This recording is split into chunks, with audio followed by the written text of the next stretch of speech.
दोस्तों, यह सच है कि सत्य को हराया नहीं जा सकता। सत्य का रास्ता कठिन तो होता है, लेकिन सफलता भी उसी रास्ते पर ही होती है। समय आने पर दूध का दूध और पानी का पानी हो ही जाता है। दोस्तों, ये कहानी भी एक ऐसे गरीब किसान की है जो एक सच्चा और ईमानदार व्यक्ति होता है, लेकिन उसके जीवन में बहुत सारी परेशानियां भी आती है और वह उन परेशानियों को डट कर मुकाबला करता है और अंततः उसे सफलता मिल ही जाती है। एक गाँव में एक गरीब किसान अपने परिवार के साथ रहता था। उसके परिवार में उसकी पत्नी और एक बेटी थी, जिस कारण किसान और उसकी पत्नी बहुत ही परेशान रहती थी, क्योंकि अब उसकी बेटी 15 वर्ष पार कर चुकी थी। अब किसान दंपत्ति को पुत्री के हाथ पीले करने की चिंता सताने लगी थी। किसान दंपत्ति का कोई पुत्र नहीं था, जिस कारण उनके बुढ़ापे का कोई सहारा भी नहीं था। किसान बड़ी मेहनत से अपने खेतों पर काम करता, तब भी उनका जीवन यापन बहुत ही परेशानियों से गुजर रहा था। किसान के पास थोड़ी ज़मीन थी, उसी में वह अनाज पैदा करता, लेकिन उसका ज़्यादा अनाज का हिस्सा जमींदार उठा ले जाता, क्योंकि कुछ दिनों पहले किसान ने उस जमींदार से कुछ पैसे कर्ज पर लिए थे। जमींदार बहुत ही चालाक और धूर्त किस्म का व्यक्ति था। वह कई सालों से किसान की सारी फसलें उठा ले जाता था। एक दिन किसान खेत पर काम करने पहुंचा ही था कि वह जमींदार अपने कुछ लोगों के साथ खेत पर आ जाता है और किसान से कहता है कि अब तुम कल से इस जमीन पर काम नहीं करना। जमींदार की बात सुनकर किसान आश्चर्यचकित हो जाता है। किसान जमींदार से कहता है कि यह खेत तो मेरे हैं, अगर मैं इस पर काम नहीं करूंगा तो फिर मैं अपना जीवन यापन कैसे कर पाऊंगा। किसान की बात सुनकर जमींदार कहता है, ये खेत पहले तुम्हारा हुआ करता था, लेकिन अभी यह खेत मेरा हो गया है। जमींदार की बात सुनकर किसान घबरा जाता है और जमींदार से कहता है कि यह जमीन तो मेरी है। तब जमींदार किसान से कहता है, लगता है कि तुम भूल गए कि तुमने हमसे पैसे उधार लिए थे, जिसका मूलधन अभी तक तुमने नहीं लौटाया है।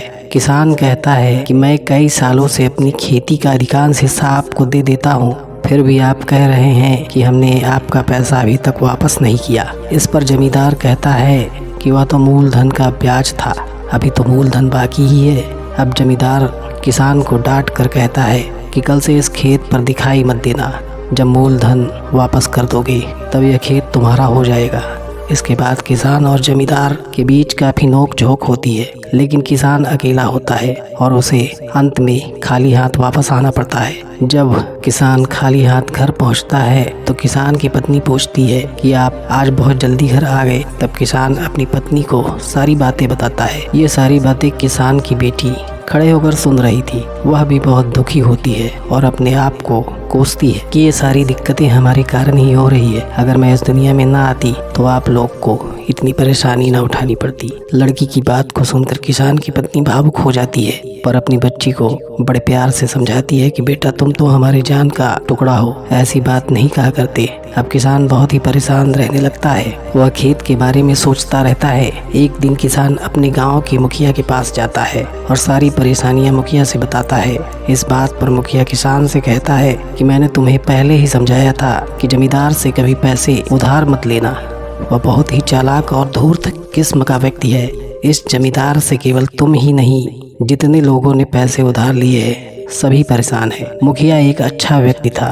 वह किसान को परेशान देखकर कहता है कि हमारे पास बहुत सारे खेत पड़े हुए हैं, जिसमें तुम खेती करके अपना जीवन यापन अच्छी तरीके से चला सकते हो। इससे ज़्यादा मैं तुम्हारे लिए कुछ नहीं कर सकता। मुखिया की बात किसान को समझ में आ जाती है। अब किसान और किसान का परिवार मुखिया के खेत पर बड़ी मेहनत से काम करने लगते हैं। एक दिन किसान खेत पर खाना खा रहा था, तभी वहाँ एक बहुत ही बूढ़ा व्यक्ति आता है और किसान से कहता है, मुझे बहुत जोर की भूख लगी है, क्या तुम मुझे कुछ खाने को दे सकते हो? अगर तुम मुझे खाने को दोगे तो मैं तुम्हें एक ऐसी चीज़ दूंगा जो तुम सोच भी नहीं सकते। बूढ़े व्यक्ति की बात पर किसान कहता है, तुम्हारे पास तो पहनने के लिए ढंग के कपड़े तक नहीं है, तो तुम मुझे क्या दे सकते हो?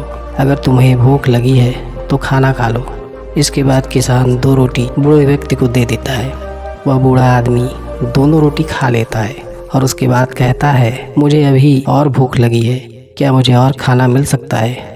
बूढ़े व्यक्ति की बात को सुनकर किसान की पत्नी और बेटी भावुक हो जाती है और अपना खाना भी उस बूढ़े व्यक्ति को दे देती है। वह व्यक्ति सारा खाना खा लेता है। इसके बाद किसान कहता है कि आप मुझे कुछ देने वाले थे। तभी वो बूढ़ा व्यक्ति खेत से एक मुट्ठी मिट्टी उठाता है और किसान दंपत्ति के पसीनों की कुछ बूंदों को मिलाकर एक लड़के का पुतला बनाता है और किसान से कहता है इस पुतले को धूप में सुखा लेना और रात में घर के बाहर रख देना। किसान की बेटी वैसा ही करती है जैसा उस बूढ़े व्यक्ति ने बताया था। बेटी के कारनामों को देखकर किसान दंपत्ति मुस्कुराते हुए कहते हैं कि वो बूढ़ा व्यक्ति केवल बकवास कर रहा था और कुछ भी नहीं। लेकिन किसान की बेटी का मन यह मानने को तैयार ही नहीं था। वह उस पुतले को दरवाजे पर रखकर सो जाती है, लेकिन उस लड़की का मन नहीं लग रहा था।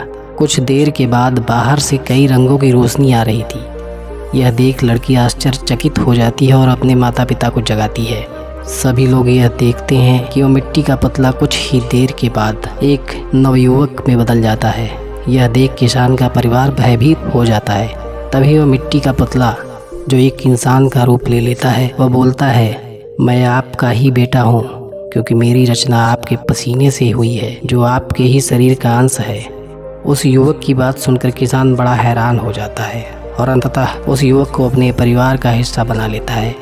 कुछ दिनों के बाद वह युवक भी किसान के साथ खेत पर काम करने जाता है, तो उस युवक को देखकर मुखिया किसान से पूछता है कि यह व्यक्ति कौन है। तब किसान कहता है मेरा बेटा है, लेकिन मुखिया किसान की बात मानने को तैयार ही नहीं होता। इसके बाद किसान मुखिया को सारी घटना बताता है। तब मुखिया किसान से कहता है अब तो तुम्हारे पास एक बेटा भी हो गया है, अब तुम अपने खेत को वापस ले सकते हो। मुखिया की बात सुनकर युवक किसान से खेत के बारे में पूछने लगता है, लेकिन किसान बात को टालने की कोशिश करता है। बेटे की काफ़ी जिद करने के बाद किसान अपनी पूरी घटना बताता है।